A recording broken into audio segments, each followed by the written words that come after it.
Hello and welcome to the Mindful Men podcast, a show inspiring men to be mindful about their lives. Each week, we'll dive into a range of topics that matter to men and hear from everyday people doing extraordinary things. So if you love the show, please give it a 5-star rating and share it with your mates. Now, before we get into this week's episode, please note that some of the content may trigger you. And if this happens, please reach out to your support networks. It's really important. If you can't get enough of Mindful Men, head over to our website. It's www.mindful-men.com.au. Find the show notes and the links to our socials there. But for now, sit back, relax, and let's get mindful. G'day guys, and welcome to another episode of the Mindful Men podcast. I'm your host, Simon Rinnie. Today we're getting mindful about knowing our limits.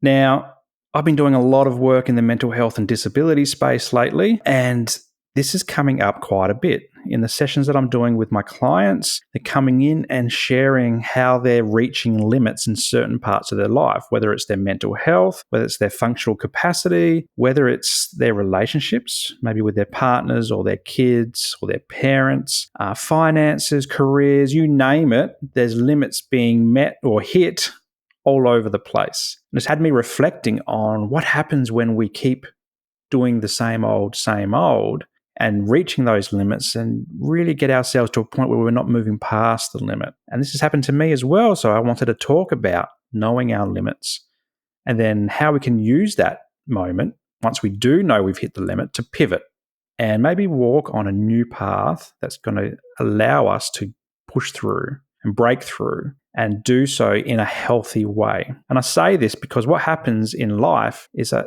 all too often we try to push through our limits. So we might have a job, for example, that we don't like, but we keep rocking up every single day because it's what we know. We don't put ourselves out there to study something different or to apply for something different. We feel like we don't have the skills, the energy, the time, whatever. We make all these excuses for not pivoting because the path that's well trodden is the easier path to walk on, even though that path might be causing us harm. I've experienced that in myself in my old career as well. I used to go to my career and I had a good job, but I would often have to force myself to go there because it just didn't light me up. And in fact, my last job in my old career caused burnout multiple times. And so I needed to pivot, and I needed to pivot quite significantly. And what I did was I studied, and then I opened up Mindful Men, the therapy business. So that was a long time coming. That took at least 4 years for me to do it. But once I did make that pivot, I was able to move past the limit that had occurred through burnout and stress and everything that was associated with my old career.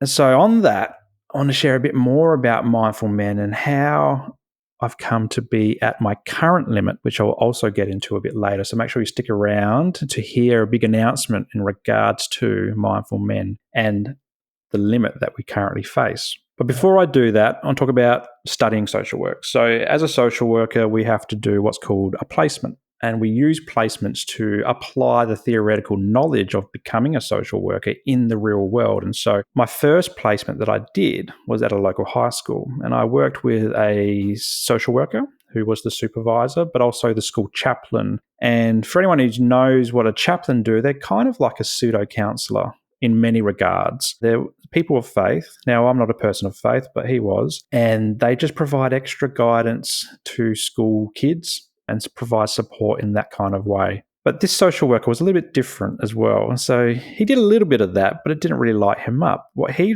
preferred was to have kids working with each other to overcome challenges. And so he had lots of different projects, from woodworking to sewing or knitting to academic brilliance. You know, he worked with some of the really, really bright kids, to breakfast programs, to physical exercise programs, to even coach basketball for the school. And there was just so many projects, you just couldn't keep up half the time. And I often said to him, why don't you just focus on one or two things, like provide the counselling and then do one or two other things? And he said, well, there's a reason behind that, which got me excited when he started talking about it. And so most social workers don't really think in the terms of micro enterprises. and having multiple sources of income is something that social workers aren't really taught, and it's not really within our blood to kind of think that way. But he did, and it got me excited. And he said to me, Simon, having lots of projects is really exciting because A, it allows him to be creative. He can create new things out of nothing, just from an idea, and see what happens. And two, if he can have lots of projects and maybe get sponsorship or even earn income from different projects that he does, it diversifies his income. And he's not so reliant on the one paycheck that comes from the school, for example. And I started thinking about this, and I thought, this is a very different way of thinking because I'm so used to the one paycheck every fortnight over my long career in the old public service. And this was a totally new way of thinking. And it got me excited because A, I like creativity. And that creativity is really important for me, for my well-being. And also because if I do the same thing every single week, I get really bored. So I got really excited about this and I put it in my back pocket. I'm like, okay, I'm going to keep that because one day I want a small business. When I finish my social work degree, I'm going to have a small business and I actually want to diversify my income. I don't want to just earn income, say, through therapy, which is the primary source of income that I currently have. And the reason for that, because I didn't know how to run a business. I didn't know how to run a therapy business. I didn't know where the income was going to come from. In fact, I had to replace my old, really good income from scratch.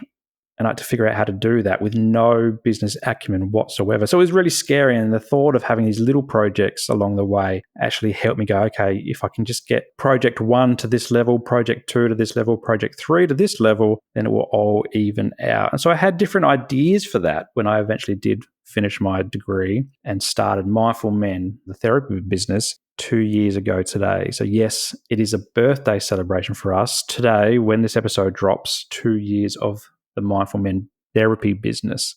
And so I thought about the things that I was doing when I started the business. And one of them was this podcast, the Mindful Men podcast. The podcast has been going for a little bit longer, maybe 6 months before the therapy business got started. And I thought, okay, maybe we can make some money out of the podcast, get some sponsors, get lots of listeners, get people to be interested in maybe sponsoring this show or a particular episode to share their business with the world. I invested time in looking at that. I invested a lot of time into things like YouTube and setting up a YouTube channel because I can see, okay, you can make some passive income through adverts on YouTube. And so a lot of those initial videos, I spent a lot of time trying to make them as perfect as possible to try and attract lots of views on YouTube. And then I started the therapy business as well. And I just thought, okay, well, one of the primary income sources is going to be through clients paying for my services. So I invested time and energy into marketing that and setting that up. And 2 years on, that is my primary, income is from a few different income streams associated with therapy. But then I've been thinking, okay, how can I diversify that further? And I did a few workshops with my supervisor and provided some training, some online training with a company down in Melbourne and a few other little things that have popped up along the way where I've managed to diversify my income to a little degree, not to the degree that I would have liked, but to a little degree. And I'm like, okay, this is working. This is how it all works. And then on top of that, I'm thinking about the future vision for Mindful Men, and how do I bring that to life? And things like groups and retreats and providing training again and supervision, Mindful Men hubs, so bricks and mortar hubs for guys to come and connect and feel part of a Mindful Men community. And so I dabble away at that and I try to bring that to life with planning or talking to people or just thinking about it as well. And all of a sudden I had lots of things on the go. I was thinking about lots of things. I was getting caught up in that whole hustle culture from COVID. I'm not sure if anyone remembers COVID and hustle culture, but I got caught up in that as well. And I needed to be hustling. I needed to be working all the time, trying to do this, that, and something else. And over the 2 years of Mindful Men, we achieved a lot. We achieved bringing in over 100 clients and providing therapy services to them across Australia, which has just been absolutely fantastic. And we continue to grow. We continue to onboard new clients and support them in whatever way they need. I've teamed up with mental health and disability providers to facilitate training and education. We've done 139 episodes of the Mindful Men podcast, and I've appeared as a guest on over 100 more podcasts as well. So hundreds of podcast hours have been created through my vision for Mindful Men and my drive to get this thing up and running. Created content from, I think, Instagram lives, Facebook lives, YouTube lives. We've made music. So right at the start of Mindful Men, I was doing some music creation and posting that to YouTube. I've done a lot of positive affirmation posts and static posts, talking about men's issues, but also promoting the business as well. In the last month, we've recruited. So I've actually recruited a new counsellor to provide in-person therapy to all of our clients between Tweed Heads in northern New South Wales, the Gold Coast, Logan, South Brisbane areas. And this is step one in terms of making this a national business where there's going to be mindful men across the country and then eventually across the world. So very excited about that. In addition to that, I've brought on Rachel, my wife. She's come on as our business manager to help us grow the business from the background out as well and try and recruit, encourage more growth and do all the finances, admin, legal stuff, all the policy stuff, the compliance stuff, keeping me sane as best as she can. And all of this has allowed me to start focusing on the next step as well. So not just recruitment and growing the business from a people perspective, but also start what's called accreditation for me to become an accredited mental health social worker, which has been my number one goal since starting studying way back in 2018. So I've had this drive to become an accredited mental health social worker so that I can accept mental health treatment plans from GPs and support even more boys and men with their mental health and disability. So all these things have happened over the last 2 years. I've been caught up in it, trying to emulate the inspiration I had from that first social work supervisor in terms of diversifying my business so that I can have multiple streams of income and do lots of different things, be creative. But, and this is the big but, this has come at a cost. I've hit a limit. The costs vary as well, and talking about time costs. So my evenings and my weekends are being eaten up in this constant pursuit of greatness in the men's health space. Energy costs, that takes energy from me. So I do my day stuff, which is the therapy stuff and driving around and doing therapy differently, which I absolutely love and have a lot of energy for. Then I come home and, I've got family life, and then I try to, get through the dinner and bath and bed routines with our young kids. And rather than enjoy my evenings, it goes back to work. Like many people with a small business, I'm hearing you and I'm feeling you at the same time. And so I'm trying to drive these things forward, even in my half an hour before bed. And then the financial costs as well. So it actually costs a lot of money to produce content, for example. So the Mindful Men podcast, it costs a lot of money. In the first 100 or so episodes, I did that all myself. And I had a bit of time. I didn't have as many clients. I didn't have as many other things to do. And I could do it by myself. But it wasn't the greatest of quality either. If you listen back to some of the old episodes, they weren't as clear and well put together as they currently are. And I give massive thanks to my editor, Sam, for helping me to produce the quality of the Mindful Men podcast that we have today. But that comes at a cost. And the cost is something that I've reached a limit with. For many, many, many months, and I'm talking 2.5 years, the cost has constantly come up. And that's come up because I struggle with financial stuff. I've got a bit of financial trauma that's been hanging around for a very long time. And in fact, I'm seeing a therapist about that at the moment. And so something as simple as having to pay for something creates a lot of anxiety for me and angst. And so seeing a lot of money go out every month to editing a podcast and producing a podcast, which I also love to do. Like, I don't hate it. I absolutely love it. And in fact, I wish I could podcast 24/7 because I actually love connecting with people and hearing different stories and promoting them to the world. But it's come at this big cost and it's been challenging. And if you've listened to my last lot of solo episodes, I talk about some of those costs as well, when we lived in the resort and then moving house and the costs of all that, and also the costs associated with my own mental health and that of my wife, Rach, and her physical health as well. And so all these things have had me thinking about, am I reaching my limit? And for many, many months, I declined to accept that. And even though I had people like Rach, my wife, and my supervisor, Gabby, encouraging me to go, hey, Simon, just pull back a bit. You don't have to do so much. I kept pushing through like many of us do. And the reason I kept pushing was because I have this pride of what I do. I love being mindful men, but at the same time, I do need to disconnect and I struggle. So, for example, I wear this mindful men t-shirt almost every day. And more recently, I've made a decision on the weekends, I'm not going to put a mindful men t-shirt on. I actually want to disconnect from that. But what I was doing for so long was trying to promote it and grow it. I thought anybody would see me walking down the street with my t-shirt on and go, oh, what's mindful men? And it's another marketing opportunity. I also felt shame of giving things up. Shame of not doing so many social media posts. Shame of thinking about stopping this very podcast. And I'm going to get to that in a minute. But shame in taking my foot off the gas. How can I be a small business owner if I'm not going to accept that small business requires a lot of hours of work? I recognize that and I know that. And in fact, I do a lot of extra hours just to get this thing up and running and keep it going as well. And I felt that if I just keep going though, I push through it, things will actually change. And what's the definition of insanity? It's that you keep doing the same thing over and over again and expect a different result. For someone like me with OCD, I keep doing the same things over and over again, expecting a different result or expecting the same result, just better. And so that has been going on. And so, for example, this podcast, right? Maybe if I get more listens or something goes viral, like one of the videos we do on TikTok or YouTube, or an episode gets a lot of likes and someone famous shares it, maybe things would turn out different. And maybe I won't have to pay for the costs of editing because all of a sudden I've got a sponsor. So this has been the drive for at least 2 years of doing the podcast. And I've kept doing it and kept doing it and kept doing it and hoping that things will change. It's taken my wife to get really sick for me to realize that life is too short, that we need to recognize when we're hitting a limit and we need to pivot. We do need to pivot at times. That started with her mental health. So over the last 2 years, probably equivalent to Mindful Men, the business, she's been working in a corporate job that didn't light her up. It was different to what she thought it would be.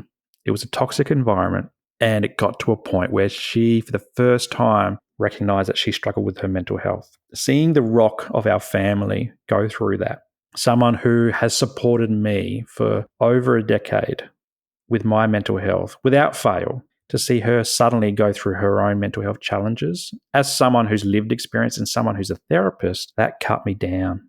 And that also flared my mental health struggles as well. I spend a lot of time providing therapy to other people, but when it's your own family, it becomes very difficult.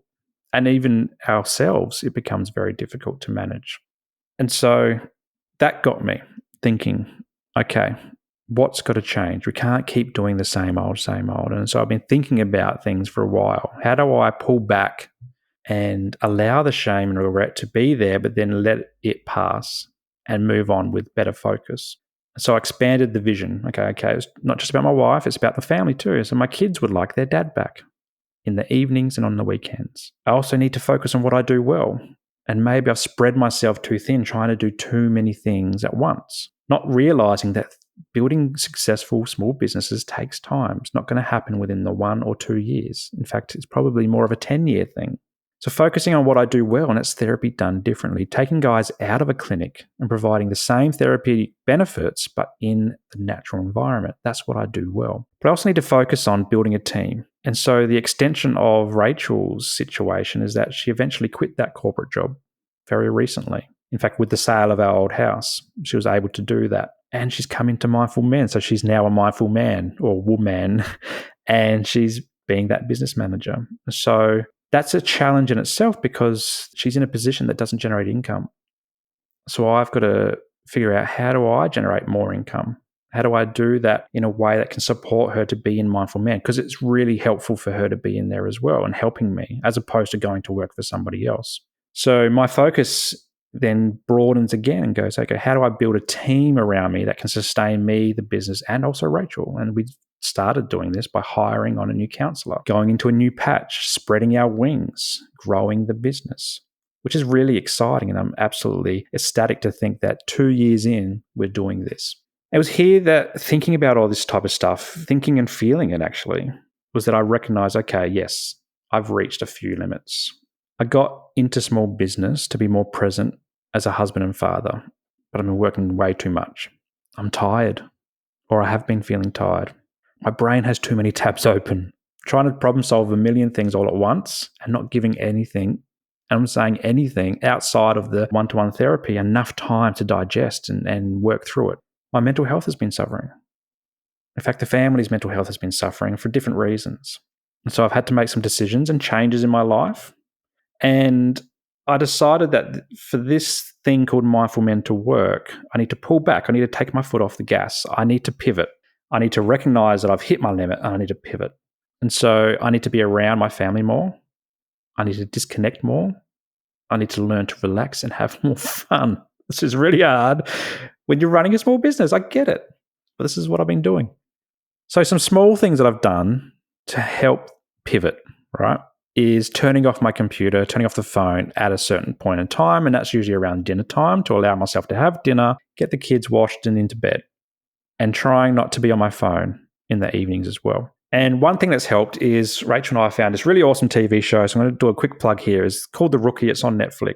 We're absolutely loving it. It's funny, it's intense at times, and there's lots of episodes as well. So there's about 4 or 5 seasons, and we're really enjoying that. So we really look forward to sitting down after dinner when the kids are in bed and watching that show. I'm adding more surfing sessions. So my surfing used to be a Wednesday only, but now I'm trying to get out on the weekends as well. And I'm really looking forward to this weekend. It's about 28 degrees planned for Saturday. So I'm hoping to get out Saturday afternoon or even Sunday for a session. Saying yes to spending more time with kids and not prioritizing work over them. And, they come into the office, and I know I've said this before, if they come into the office, traditionally I say, I'm busy, I've got to send this email. But I'm like, no, I can send the email tomorrow. And saying no to things that don't fill my cup. I've actually said no more frequently lately to extra networking or extra workloads that have come my way that don't really align with what I'm trying to achieve at Mindful Men. But there's been one big thing that I've had to pivot on, and it's the Mindful Men podcast. So after 139 episodes, I'm going to put the show on hold. And making this decision and verbalizing it even right now, it's torn me up. I can see the benefit in the show. In fact, I felt the benefit in sharing my story and hearing the stories of other people from across the globe to share their stories. I felt benefit in sharing the little videos that I've done on YouTube and TikTok, Instagram, Facebook, LinkedIn. I've loved connecting with like-minded individuals, and I still stay in contact with many of them. In fact, I've had people that have been on the show that become friends. I love podcasting. And as I said before, I'd love to do it all the time. I actually would love that to be my job, but I don't know how to make that happen. The time, the energy, and the money of producing an independent podcast has brought me to my limit. There's only so long I can sustain that before it becomes unsustainable. And probably it's been teetering on the edge for a long time, but I've kept trying to push through. And so I feel sadness and regret saying that I'm putting the show on hold, but also happiness as well. One of the early guests on the podcast, Jamie Usher, the mind tradie, he was studying his psychology at the time, lost his vision, but still pushed through. He's an awesome dad, awesome human being, really good in the positive psychology space. He used to do a lot of content, and he was one of the first people that I started following on Instagram when I created the Mindful Men Instagram way back before Mindful Men therapy business started. And I was fortunate to have him on the show, and I was asking him about how does he keep doing it? How does he keep pushing out so much great content? And he basically said to me, he just keeps doing it as long as it fills his cup. And I've held on to that. That's been something that I've held on to over the last few years. I keep producing episodes and other social media stuff and other things within the business. I ask myself regularly, is this filling my cup? Is this helping me and not hindering me? And that's helped me push and push and push. But I think with all the things going on with Rachel's health and trying to grow the business and trying to pull back from my own well-being as well, I've come to realize that maybe the podcast in its current form is no longer filling the cup. And it's not because of the content. I think it's the stuff around the content, the production, the costs, the energy. And I think I'm in a position now where I know that I need to pivot. I'm excited about growing the business. And so maybe I need to, well, not maybe, but I know that I have to divert some of my energy to that. I've stopped being a guest on other podcasts as well because I want to conserve my energy. I was getting up at 6 a.m. to do podcasts and sometimes being up late at night doing podcasts. Don't get me wrong, I love podcasting and I want to do it again. And this is why I say that I'm just putting the show on hold because I know that I will probably want to come back to it in some form or another down the track.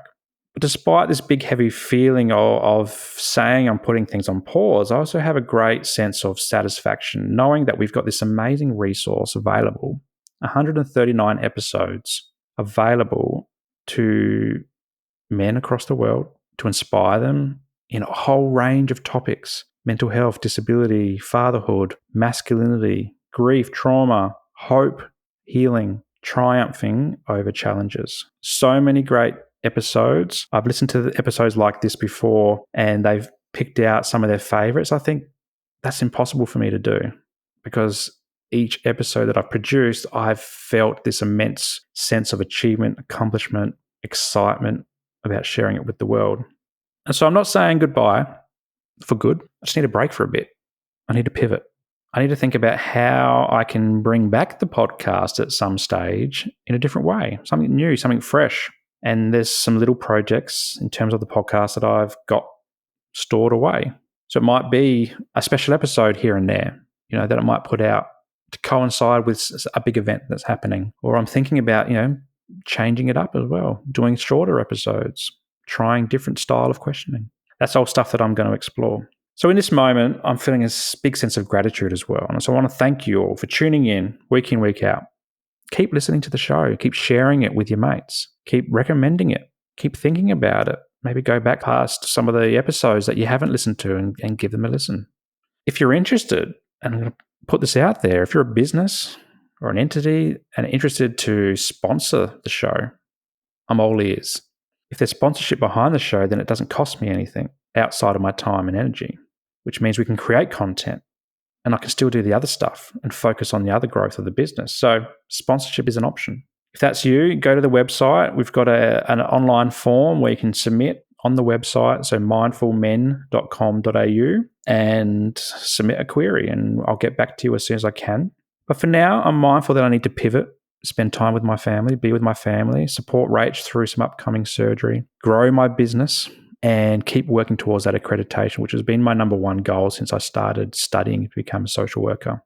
I might still do some guest episodes here and there, but really the focus is on growing the money side of the business, the income side of the business, so that I can sustain myself, my family, and now the counsellor that I've brought on, and hopefully more counsellors and therapists along the way. Well, that's it for me for today. That's it for me for a little while. My name's Simon Rennie. Until next time, stay mindful.